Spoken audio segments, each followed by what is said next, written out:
Few aspects of Nazi Germany are more disturbing than the realization that mass death was not merely tolerated, but deliberately planned long before the war reached its peak.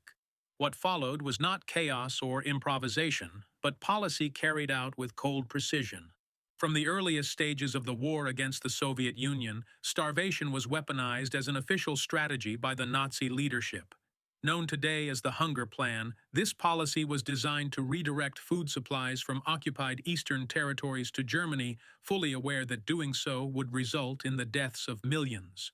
Nazi economic planners calculated food requirements down to the calorie, concluding that vast segments of the population were simply expendable. Urban populations in the Soviet Union, particularly in cities like Leningrad and Kiev, were identified as surplus. If they starved, the regime considered it a logistical necessity rather than a moral concern. This was not a battlefield decision made under pressure. It was a premeditated blueprint drafted in offices, discussed in meetings, and approved at the highest levels of government. Civilian starvation was not a side effect of war. It was an intended outcome. Once the invasion began, the plan was implemented with ruthless consistency. Agricultural regions were stripped of grain and livestock. Transportation networks were redirected to serve German needs, leaving occupied populations without means of resupply. Food warehouses were seized or destroyed, ensuring that even local redistribution became impossible. In cities, ration systems collapsed almost immediately. Bread portions dropped to starvation levels within weeks. People weakened rapidly, becoming incapable of work or resistance. German authorities observed this decline without intervention. In many cases, they documented it. Reports from the Eastern Front noted rising mortality rates with bureaucratic detachment, measuring success in terms of tonnage delivered to Germany rather than lives lost behind the lines. The psychological cruelty of the Hunger Plan lay in its invisibility. There were no mass shootings or gas chambers involved in its execution, at least not initially. Death came quietly, through malnutrition, disease, and exhaustion. Entire families disappeared without ever encountering a German soldier. Children watched parents weaken and die. Elderly citizens collapsed in streets and stairwells. Hospitals lacked food, medicine, and heat, turning places of care into waiting rooms for death. This made starvation particularly effective as a weapon because it required little direct violence. Once the system was in place, it sustained itself. Hunger undermined social bonds, broke down order, and eliminated the need for large occupying forces. A population struggling to survive could not organize, resist, or even flee in large numbers. What makes this policy especially disturbing is how openly it was discussed among Nazi leadership. Internal documents acknowledged that millions would die as a direct result of food confiscation. These deaths were not framed as unfortunate, but as necessary. The moral calculus was explicit. German survival and expansion took precedence over all other lives. In this worldview, starvation was not murder. It was administration.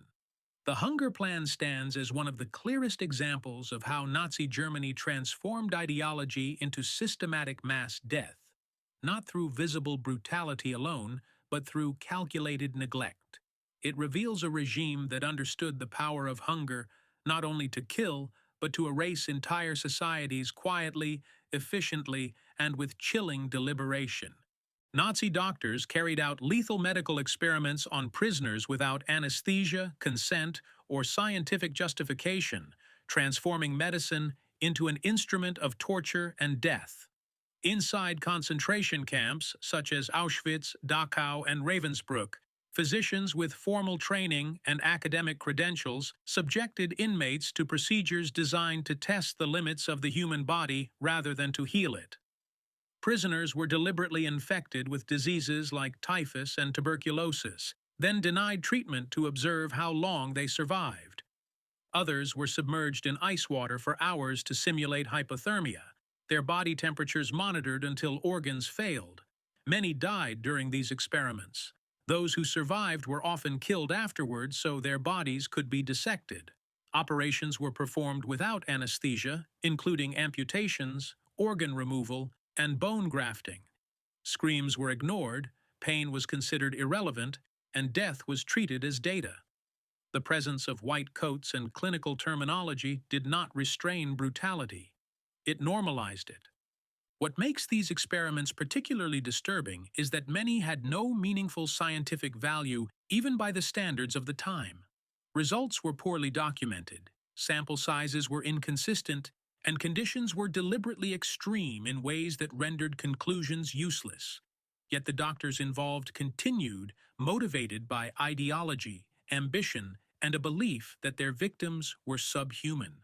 Racial theory provided justification. Prisoners were described as material, subjects, or biological units. Ethical boundaries that once defined medical practice were erased entirely. In some cases, experiments were driven by military interests, such as testing survival limits for pilots or soldiers in extreme environments. In others, there was no practical objective at all. Pain itself became the variable. Death became the endpoint. The medical profession, which should have served as a barrier against such cruelty, instead became one of its most efficient enablers. The institutional support for these crimes extended far beyond individual doctors. Camp administrations facilitated experiments by supplying prisoners, equipment, and space. Senior Nazi officials approved funding and resources. Universities and research institutes benefited from the data collected, even when they knew how it was obtained. Medical journals discussed findings without questioning their origins. This integration of atrocity into academic and military systems allowed the abuse to continue uninterrupted. There was no shortage of victims. Prisoners deemed unfit for labor were often redirected into experimental programs rather than killed immediately. This created a steady supply of human subjects whose suffering served both ideological and institutional goals. After the war, many of these doctors attempted to portray themselves as professionals caught in a system they could not escape. Some claimed they were following orders. Others argued their work advanced science. The Nuremberg doctors' trial exposed these claims as false. Testimony revealed enthusiasm, initiative, and personal responsibility. Some physicians designed experiments themselves. Others competed for prestige within the Nazi hierarchy. The trials forced the world to confront how easily expertise could be weaponized when ethics were subordinated to ideology. The result was the Nuremberg Code, a foundational document for modern medical ethics. Yet this framework was born not from theory, but from the systematic violation of human bodies on an unprecedented scale. The experiments conducted by Nazi doctors represent one of the darkest intersections of science and power in modern history. They show how professional authority can be twisted into moral immunity, and how suffering can be reframed as research. These crimes were not committed by uneducated fanatics, but by trained physicians who chose obedience and ideology over humanity. Their actions remain a permanent warning. When medicine abandons ethics, it does not merely fail to heal. It becomes capable of inflicting cruelty with terrifying efficiency. Mass murder in Nazi Germany was not chaotic, emotional, or improvised. It was industrialized, systematized, and managed with the same logistical mindset used to run factories and supply chains. The Holocaust functioned as an administrative process in which human beings were reduced to units to be transported, processed, and eliminated. Deportations followed timetables. Trains were scheduled with precision. Camps were organized to maximize throughput. Bureaucrats calculated how many people could be killed per day based on fuel availability, rail capacity, and labor demands. Paperwork accompanied every stage. Victims were registered, categorized, stripped of possessions, and assigned identification numbers. Even death itself was documented. This structure allowed mass murder to scale beyond anything previously seen. Killing was no longer dependent on individual perpetrators or localized violence. It became a system that could operate continuously, efficiently, and impersonally across an entire continent. The industrial nature of this process was most visible in extermination camps, where design choices reflected an obsession with efficiency. Gas chambers were engineered to kill large groups quickly. Crematoria were expanded to dispose of bodies without interruption. Ash was recycled as fertilizer or dumped into rivers. Personal belongings were sorted, cataloged, and redistributed. Hair, gold teeth, clothing, and valuables were harvested and reused. Nothing was wasted. Even the labor of the condemned was exploited until the final moment. Prisoners were worked until exhaustion, then replaced with new arrivals. This cycle created a self-sustaining system of death that required minimal adjustment once established. The language used by administrators reflected this mindset. Murder became special treatment. Deportation became resettlement. Extermination became processing. Euphemisms were not accidental. They allowed participants to distance themselves from the reality of what they were doing, transforming genocide into routine work. What makes this fact especially disturbing is how many ordinary institutions participated. Railway officials coordinated transport without asking questions. Accountants tracked costs and profits. Engineers designed facilities optimized for killing. Clerks processed forms. Local authorities assisted with roundups. Each role was small, but together they formed a machine capable of annihilating millions. This diffusion of responsibility ensured that few individuals felt personally accountable. Everyone performed a task. No one claimed ownership of the outcome. The system rewarded compliance and punished hesitation. Efficiency was praised. Moral reflection was irrelevant. Once integrated into this structure, mass murder required no ideological passion. It continued because the system itself demanded it. The industrialization of killing also explains why the process continued even as Germany began losing the war. By the time defeat became likely, the machinery was already in motion. Deportations did not slow. In some cases, they accelerated. Resources desperately needed for the front were diverted to sustain extermination operations. Trains carrying victims were given priority over military supplies. This revealed the true nature of the system. Genocide was not merely a tool of war. It had become an end in itself. The system no longer served victory. Victory served the system. After the war, many perpetrators claimed ignorance or distance from the killings. They described themselves as cogs in a machine. In a sense, they were correct. But that is precisely what makes this fact so disturbing.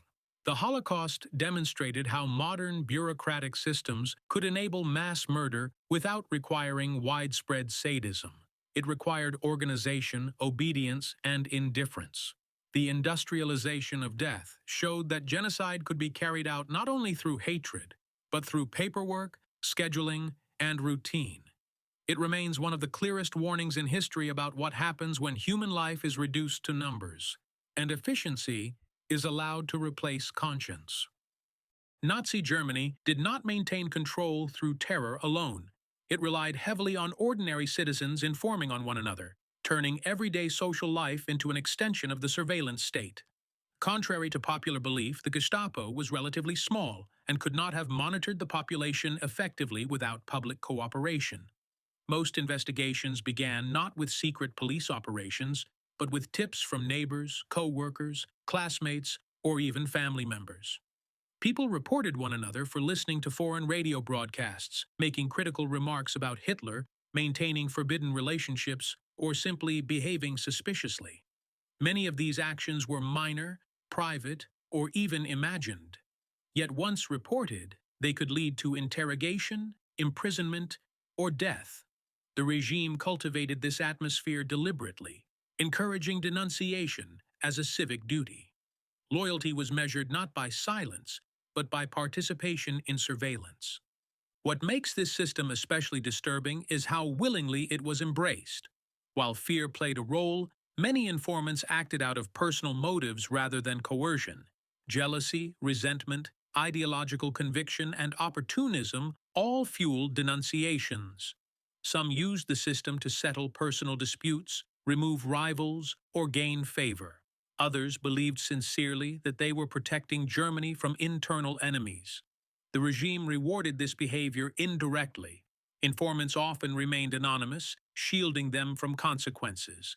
In some cases, Denunciations resulted in material benefits, job security, or social advancement. Over time, this eroded trust at every level of society. Conversations became guarded, friendships dissolved, families avoided discussing politics even in private. The state no longer needed to be present in every home. Citizens carried the state into their own relationships.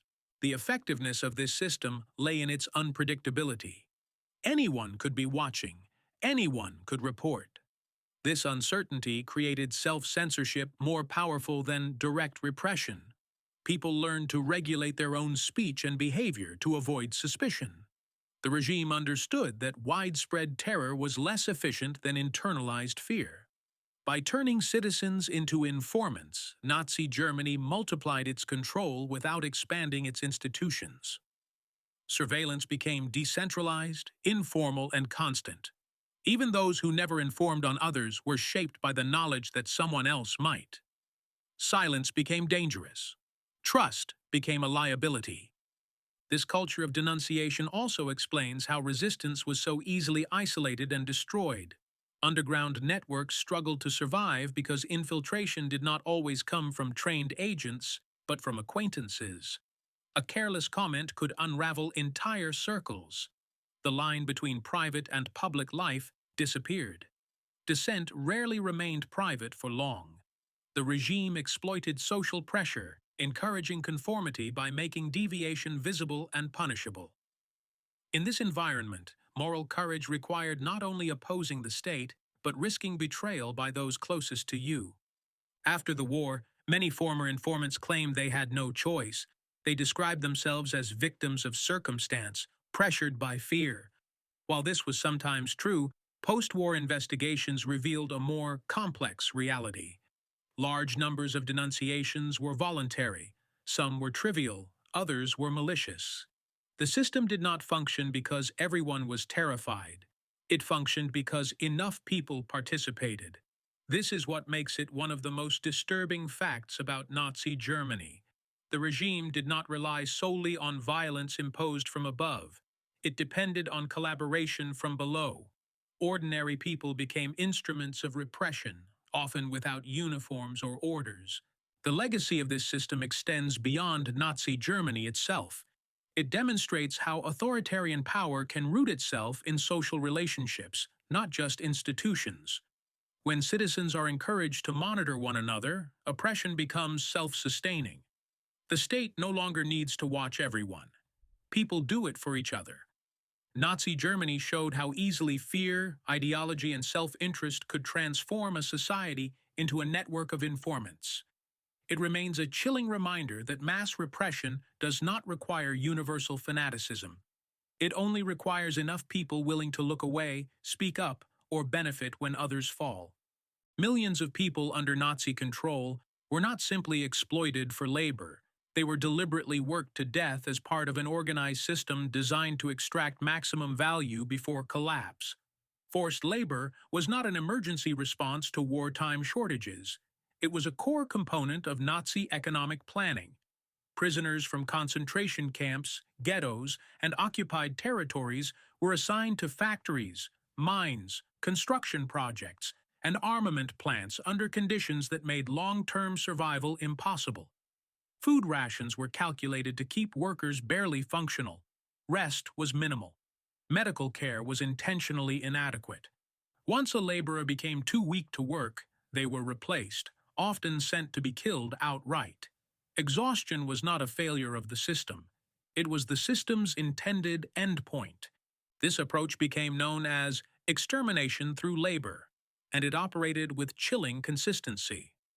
Prisoners worked long hours performing physically punishing tasks such as quarrying stone, digging tunnels, assembling weapons, or hauling materials in extreme weather. Injuries were common and rarely treated. Those who collapsed were beaten, left where they fell, or removed from the work detail and never seen again. Camp records tracked productivity, not survival. Commanders evaluated labor output against mortality rates without concern for human cost. In some camps, death rates rose so predictably that replacements were requested in advance. Human beings were managed as disposable resources, consumed by the demands of production. The economic benefit was temporary. The human toll was permanent. What makes this fact especially disturbing is how openly it was discussed among Nazi leadership. Senior officials acknowledged that laborers would not survive long under these conditions. They accepted this as efficient. Feeding prisoners properly was considered wasteful.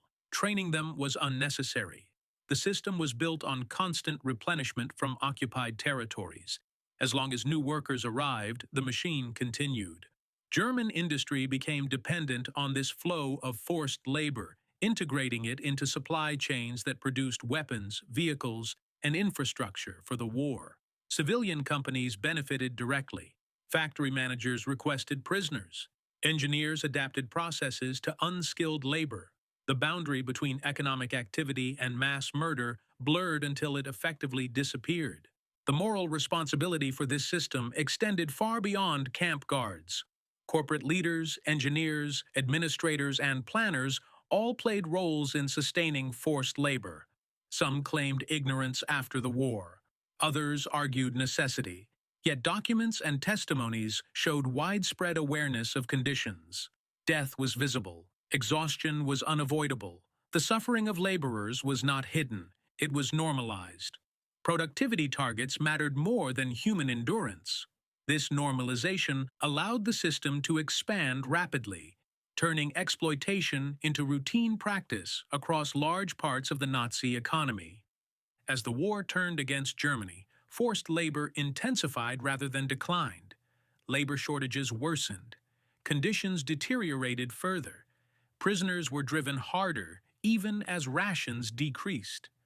Camps near front lines evacuated inmates on death marches to preserve the labor supply, killing thousands along the way. The system clung to exploitation even when it no longer served military logic. Like other aspects of Nazi policy, it became self-perpetuating. Destruction was no longer a means to victory. It was embedded in the structure itself. The practice of working millions to death reveals one of the most disturbing truths about Nazi Germany. Mass killing was not always immediate or spectacular. It could be slow, administrative, and economically justified. People were destroyed not in moments of violence, but over weeks and months of calculated neglect. This system demonstrated how modern economies could be mobilized to consume human life with bureaucratic efficiency. It stands as a reminder that genocide does not require constant brutality. It can be carried out through schedules, quotas, and indifference, until death becomes simply another expected outcome of production. Even when the leadership of Nazi Germany understood that the war was irreversibly lost, the killing did not stop. By late 1944 and early 1945, military defeat was obvious. Allied forces were advancing from both west and east. German cities lay in ruins. Fuel and ammunition were scarce, and the collapse of the regime was only a matter of time. Yet deportations, executions, and forced marches continued at full speed. In some cases, they intensified. Trains carrying prisoners were prioritized over military supplies desperately needed at the front. Camps that could no longer operate efficiently were evacuated, sending tens of thousands of prisoners on death marches through winter conditions. Many collapsed along the roads and were shot where they fell. Others died from exposure, starvation, or exhaustion. These actions served no strategic military purpose. They did not delay defeat or protect remaining forces. They existed solely to continue the process of destruction. What makes this fact especially disturbing is the clarity with which Nazi leaders understood their situation. Internal communications acknowledged the inevitability of defeat. There was no illusion that continued killing would change the outcome of the war. Yet the machinery of death kept moving.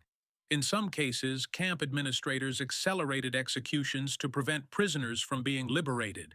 In others, records were destroyed, witnesses eliminated, and evidence erased.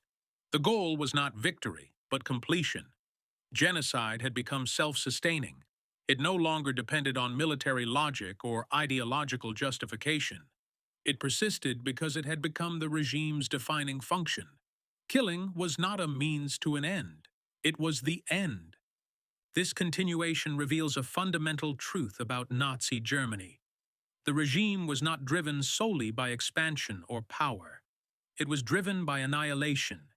Even as its authority crumbled, it devoted resources, manpower, and transportation to maintaining systems of murder. This priority exposes the depth of ideological commitment within the leadership. They were willing to sacrifice soldiers, civilians, and any remaining chance of survival for the sake of destruction. The regime chose to die killing rather than surrender its core purpose. This decision transformed the final months of the war into one of its deadliest periods for prisoners, even as large-scale battles subsided. For those trapped in camps and ghettos, this meant that liberation came only after unimaginable losses. Many died within days or weeks of freedom arriving. Others were murdered specifically to prevent them from surviving to testify. The timing of death became arbitrary.